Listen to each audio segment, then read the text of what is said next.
Hello साथीहरू, नमस्ते अनि हार्दिक स्वागत छ तपाईँ सम्पूर्णलाई लोकसेवा तयारी युट्युब च्यानल हेरेर बसिरहनु भएको छ। यतिखेर तपाईँको माझमा विभिन्न सामान्य ज्ञानमा आधारित रहेर प्रश्न उत्तरहरू ल्याउने क्रममा लोकसेवा तयारीमा रहनुभएका सम्पूर्ण साथीहरूलाई मध्यनजर गर्दै आज पनि यतिखेर उपस्थित भएका छौँ। बुधबारको दिन हो। गोरखापत्रमा प्रकाशित विभिन्न वस्तुगत प्रश्न उत्तरको साथमा यतिखेर उपस्थित भएका छौँ। लागौँ आज प्रकाशित भएको गोरखापत्रमा रहेका विभिन्न प्रश्न उत्तरहरू तपाईँलाई यतिखेर। पहिलो प्रश्नमा रहेको छ, संयुक्त राष्ट्र सङ्घ महासभाले नेपाललाई कहिलेसम्म अल्पविकसितबाट मध्यम स्तरको विकासशील देशमा स्तरोन्नति गर्ने सम्बन्धी प्रस्ताव पारित गरेको छ? सन् 2026 सम्ममा यसको सही जवाफ रहेको छ। त्यसैगरी दोस्रो प्रश्न तपाईहरुको लागि राख्न चाहन्छु, अस्टिमकी पर्व कुन जातिमा प्रचलनमा रहेको छ? सही जवाफ हो थारू जातिमा अस्टिमकी पर्व। त्यसैगरी तेस्रो प्रश्न रहेको छ, द्वितीय विश्वयुद्धमा ब्रिटिस इन्डियाको सहयोगका लागि पठाइएको नेपाली सैन्य टोलीको नेतृत्व कसले गरेको थियो? सही जवाफ हो एकराज शमशेर र ब्रह्म शमशेरको टोलीले गरेको थियो। त्यसैगरी रहेको छ अर्को प्रश्न, नेपालमा कागजपत्रमा मिति उल्लेख गर्दा तिथि र बार लेख्ने चलन कहिलेसम्म कायम थियो? सही जवाफ हो विक्रम सम्वत 1961 माघसम्म चाहिँ कायम थियो। त्यसैगरी अर्को प्रश्न रहेको छ, पाँचौं नम्बरमा, प्रतिनिधि सभा र प्रदेश सभा सदस्य निर्वाचनमा कस्तो निर्वाचन प्रणाली अपनाउने व्यवस्था रहेको छ?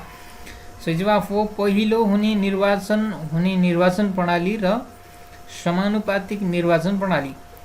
छैठौं नम्बरमा रहेको छ प्रश्न तपाईहरुको लागि, नेपालको प्रदेश सभा कति सदनात्मक हुने व्यवस्था छ?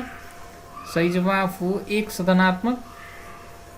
त्यसैगरी तपाईहरुलाई अर्को प्रश्न रहेको छ, नेपाली भाषाका प्रथम कवि कसलाई मानिन्छ? सही जवाफ हो सुवानन्द दास। त्यसैगरी रहेको छ अर्को प्रश्न, रसुवाको गोसाईकुण्ड गाउँपालिका 2 टिमुरेमा सुक्खा बन्दरगाहको शिलान्यास कहिले गरिएको हो? सही जवाफ हो 2076 मङ्सिर 4 गते।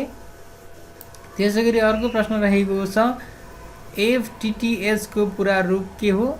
सही जवाफ हो फाइबर टू द होम। इसको सही जवाब फाइबर टू द होम।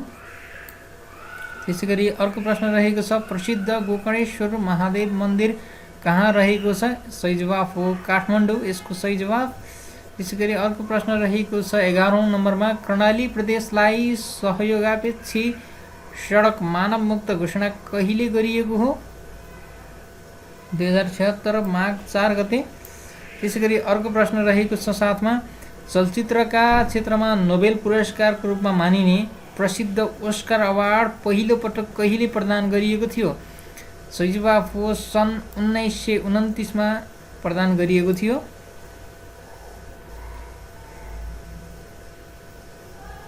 त्यसैगरी अर्को प्रश्न रहेको छ 13औं नम्बरमा, नेपालमा सर्वप्रथम कागजी मुद्रा कहिलेदेखि प्रचलनमा ल्याएको हो? यसको सही जवाफ हो 2002 असोज 1 गतेबाट जुद्ध शमशेरको पालाबाट प्रचलनमा आएको हो। सुरुवातमा भने 1, 10 र रु 5 का कागजी नोट जारी गरिएको थियो।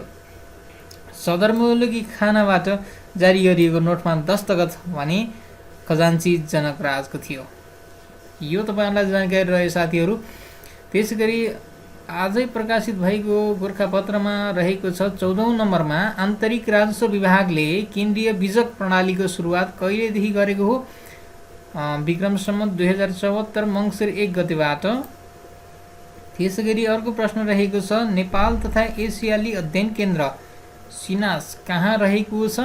सही जवाफ हो त्रिभुवन विश्वविद्यालय कीर्तिपुर परिसरमा रहेको छ।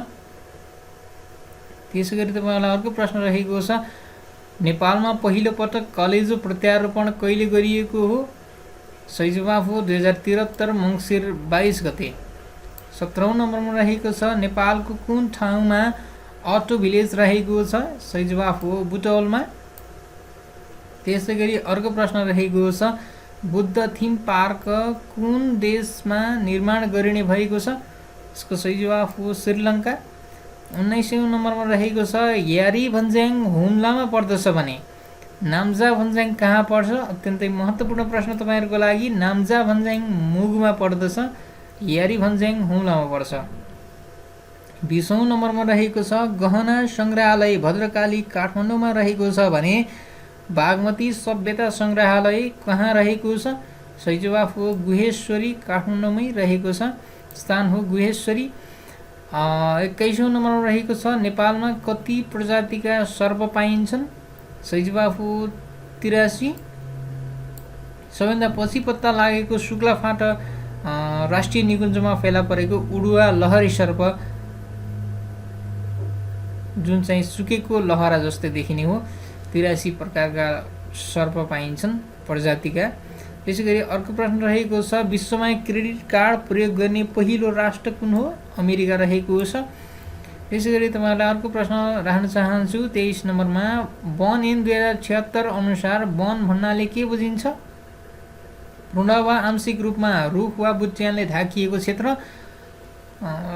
त्यसै गरी सो ऐनअनुसार निजी वन भन्नाले प्रचलित कानुन बमोजिम कुनै व्यक्तिको हक पुग्ने निजी जग्गामा लगाई हुर्काइएको वा संरक्षण गरिएको वनलाई पनि बुझिने गरिन्छ। त्यसै गरी 24 नम्बरमा रहेको छ तपाईँहरूको लागि नेपालको कुन ठाउँमा हाब्रे अर्थात् रेड पाण्डा प्रजनन केन्द्र रहेको छ? यसको सही जवाफ हो इलाममा। 25औं नम्बरमा रहेको छ अन्डा पार्ने स्तनधारी जीव कुन हो? प्लेटिपस। त्यसै गरी तपाईँहरूलाई अर्को प्रश्न रहेको छ काठमाडौँमा विद्युतीय तारलाई भूमिगत गर्ने कार्यको शुभारम्भ कहिले गरिएको हो? सही जवाफ हो 2076 फागुन 5 गते। 27औं नम्बरमा रहेको छ नेपाल पर्यटन बोर्डको स्थापना कहिले भएको हो? 2055 पुस 16 गते। प्रश्नहरू राख्दा राख्दै हामी तपाईँहरूको माझको अन्तिममा आएका छौँ। 27वटा प्रश्न आज तपाईँहरूको माझमा रहेको थियो। गोर्खापत्रमा प्रकाशित विभिन्न प्रश्न उत्तरहरू सामान्य ज्ञानमा आधारित रहेर प्रश्नहरू तपाईँहरूलाई राख्यौँ। पक्कै पनि लोकसेवाको तयारीमा रहनु भएको छ भने हाम्रो यस च्यानलसँग जोडिँदै गर्नुहोला। विभिन्न प्रश्न उत्तरहरू तपाईँहरूको लागि अझै ल्याउने भाषा पनि गर्न चाहन्छु। हाम्रो यस भिडियोलाई लाइक, कमेन्ट र च्यानललाई सब्सक्राइब गर्न नभुल्नुहोला भन्दै थप विषयवस्तुसँगै फेरि पनि आउने भाषाका साथ आगे चाहन्छु। नमस्कार, तपाईँको समय शुभ बितोस्।